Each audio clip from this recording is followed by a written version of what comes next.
नमस्कार। संतोष की रिपोर्ट में आप सबों का स्वागत है। और आज हम संतोष की रिपोर्ट में एक ऐसे स्टोरी पर चर्चा करने जा रहे हैं जिस स्टोरी के सहारे मैं आपको यह दिखाने की कोशिश कर रहा हूं कि पिता पुत्री, लड़का लड़की, भाई बहन, ये जो हमारे सामाजिक ताना बाना है वो किस तरीके से टूट रहा है।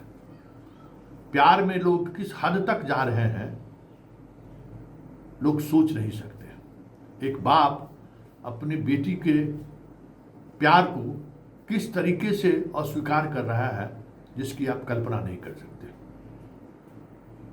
जरा एक ये तनु प्रिया है, रो रो कर बहुत सारी बातें बता रही है। पहले जरा इस तनु प्रिया के इस जो क्या कह रही है पहले जरा इस पर गौर करिए, फिर हम चर्चा करेंगे कि किस तरीके से हमारा समाज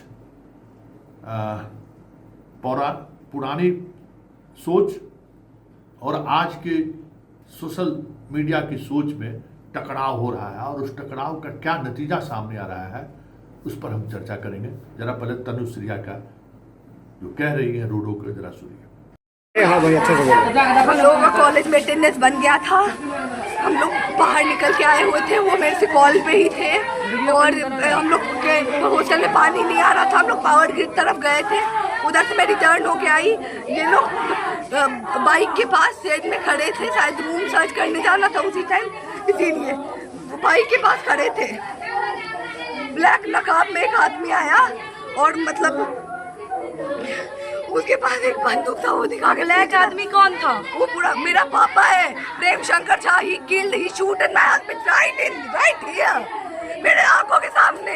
उसने मेरे हस्बैंड से पूछा कि ये बाइक किसका है, बुलेट किसका है। उन्होंने बोला कि मेरा बुलेट है, ये लोग कुछ मत कीजिए। और वो उसको डायरेक्ट शूट किया, भागने लगा और मेरा हस्बैंड दौड़ के मेरे तरफ आए। मैं उनके तरफ गई, मेरे गोदी में आके गिरे मेरे हस्बैंड, मेरे गोदी में गिरे। फिर उनको पकड़ के लेके आए। मेरा हस्बैंड, मेरा भाई अश्विनी वत्स और अविनीश वत्स, मेरे हस्बैंड को मर्डर ये सारे। एक आदमी शूटर, एक है बस मेरा पापा Prem Shankar Jha. But my brother Ashwini Vats and Avinish Vats and my mother Gunjan Kumari. और इनफैक्ट मेरी दीदी, मैंने जैसा ऐसा हुआ मैंने अपनी दीदी को कॉल करना चाहा, प्रीति कुमारी, उसने भी कॉल रिसीव नहीं किया। उसने वॉइस मेल पे दे दिया था।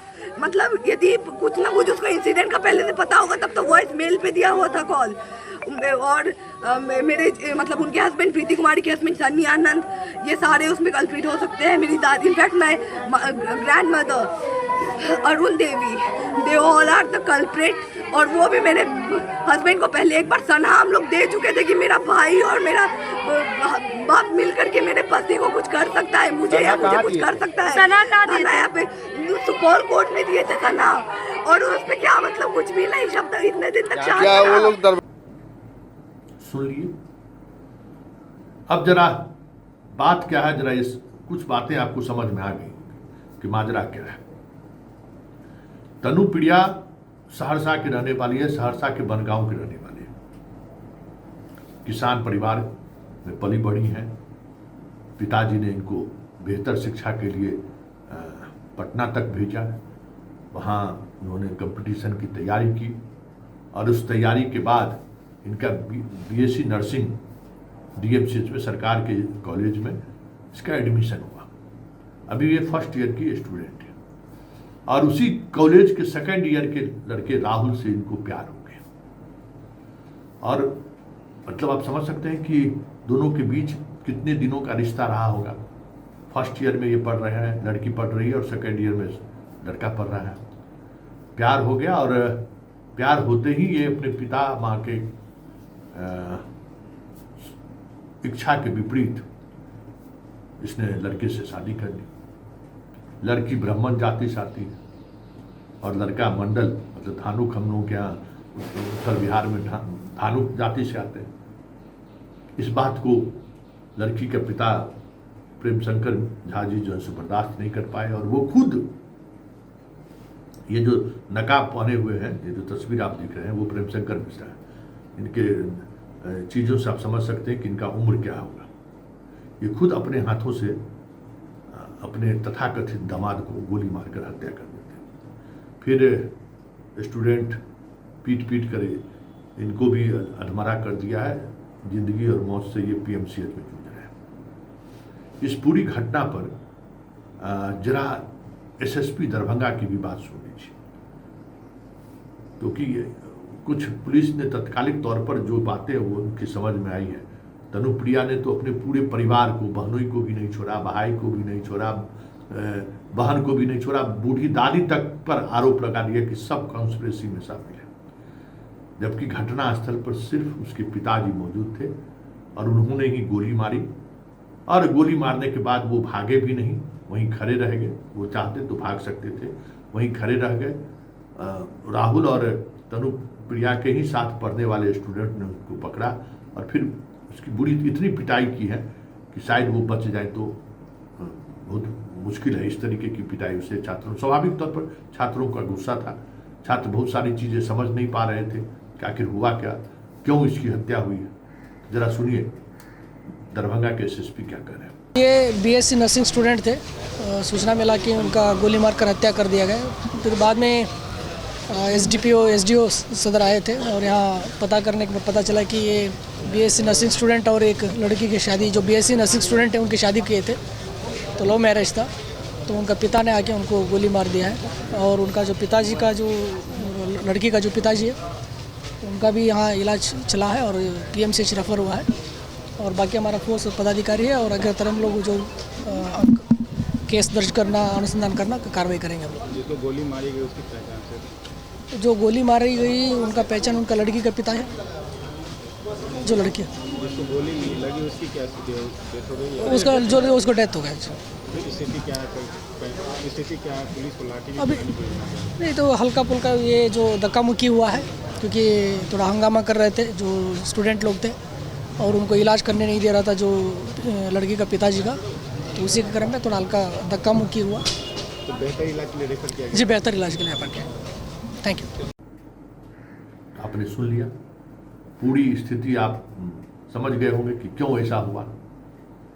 तो बड़ा सवाल है, एक बाप आखिर इस हद तक क्यों चला गया कि अपने बेटी के हस्बैंड को, अपने बेटी की पति को, जिससे वो शादी कर चुका है, वो अंतर जातीय शादी की, इससे पिता आखिर इतना नाराज क्यों हो गया कि उसकी जिंदगी से खेल बैठा।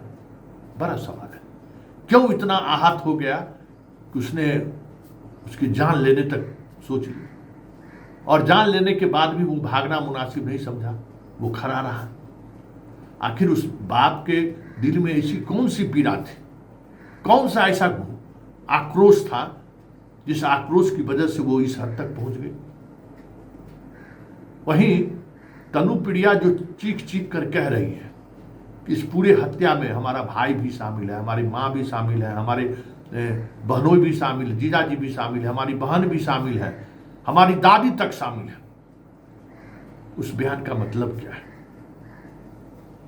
ऐसे में ये सवाल उठना लाजमी है कि हमारा समाज जिस दौर से गुजर रहा है और सोशल मीडिया, मोबाइल का ये जो जनरेशन है, वो जनरेशन किस हद तक सोच रहा है, ये समझने वाली बात है। घटना को अंजाम देने वाले, घटना सही है या गलत है, वो दर्शक तय करें। एक बाप को इस हद तक जाना चाहिए कि नहीं जाना चाहिए, ये दर्शक तय करें। एक बेटी को एक ऐसी घटना जिसमें आमने सामने मर्डर करने वाला और जिसका मर्डर हुआ है वो वहां मौजूद है, लेकिन बेटी जिस तरीके से पूरे परिवार के बारे में कह रही है, वो कहां तक जायज है। सब कुछ आपके सामने है, तय आपको करना है कि आखिर इस समाज में जो लोग इस परिवर्तन को देख रहे हैं, महसूस कर रहे हैं, कानून जिस तरीके से इस पूरे घटनाक्रम को देखता है, कोर्ट जिस तरीके से देखता है, सब कुछ सामने है। ऐसे में एक सवाल है, ये घटनाएं लगातार बढ़ती जा रही है। और इसका एक दूसरा पहलू भी है। इस तरीके के प्रेम विवाह को हम गलत नहीं कह सकते, इतनी आज़ादी तो लड़कियों को मिलना चाहिए। लेकिन इस विवाह के बाद की जो स्थिति उत्पन्न होती है उसको लेकर स्टेट कितने मजबूती से इस तरीके की लड़कियों के साथ खड़ा रहती है, ये बड़ा सवाल है। क्योंकि इस तरीके की शादी में अगर कुछ भी होता है तो अल्टीमेटली फिर लड़की वाले के परिवार के ऊपर ही सब कुछ आ जाता है। और बेटी है, बेटा है, तो फिर परिवार वाले एक हद तक जितना गुस्सा कर लें फिर उस पूरे घटनाक्रम को संभालने की कोशिश करते हैं, जिसमें सिस्टम और सरकार दूर दूर तक इस बदलाव के साथ खड़ा नहीं दिखता है। इसलिए इस पूरे समाज को इस घटना से सचेत होना चाहिए, सीख लेनी चाहिए कि आखिर ऐसा क्यों हो रहा है, कि इसको कैसे रोका जा सकता है, या फिर समाज में ऐसा इस तरीके के माहौल बनाने की जरूरत है कि एक बाप इस हद तक न गुजर जाए।